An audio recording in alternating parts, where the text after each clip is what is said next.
And when all our enemies heard of it, all the nations around us were afraid, and fell greatly in their own esteem, for they perceived that this work had been accomplished with the help of our God.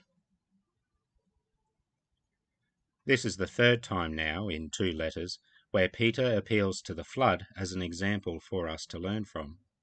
Our reading this morning gives us the best starting point to think about the flood, because the context of this reference is so opposite to our situation, Peter might as well have written these words yesterday.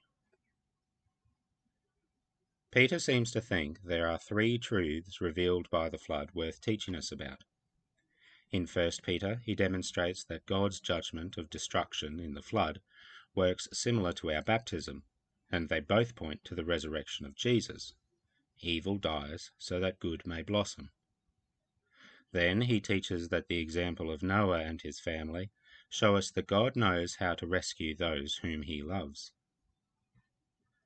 This morning, Peter places us, the reader, living in a post-Easter society in a similar place to the world in the days of Noah. That is, God has promised to destroy evil and raise good to indestructible eternity, but no one wants to hear about it. We, the children of hope, are surrounded by scoffers who indulge in their own lusts. This time, instead of an ark, we are building a kingdom of believers who love Jesus. And we are not doing this out of fear of a flood, but a desire to share the love of the Lord, who is patient, not wanting any to perish, but all to come to repentance. The scoffers know that their greedy, selfish, God-hating, sexually immoral ways will eventually come to an end, but they deliberately ignore this fact, that the self-indulgent, atheistic mindset is not a rational way of thinking and living, but simply a foil to protect their guilty conscience.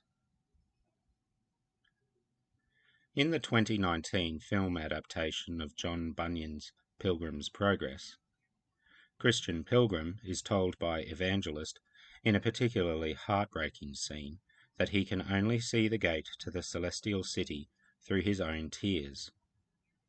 It is in destruction that we are brought to life in Jesus Christ, destruction of our pride, our self-assurance, our own independently formed morals, our old self.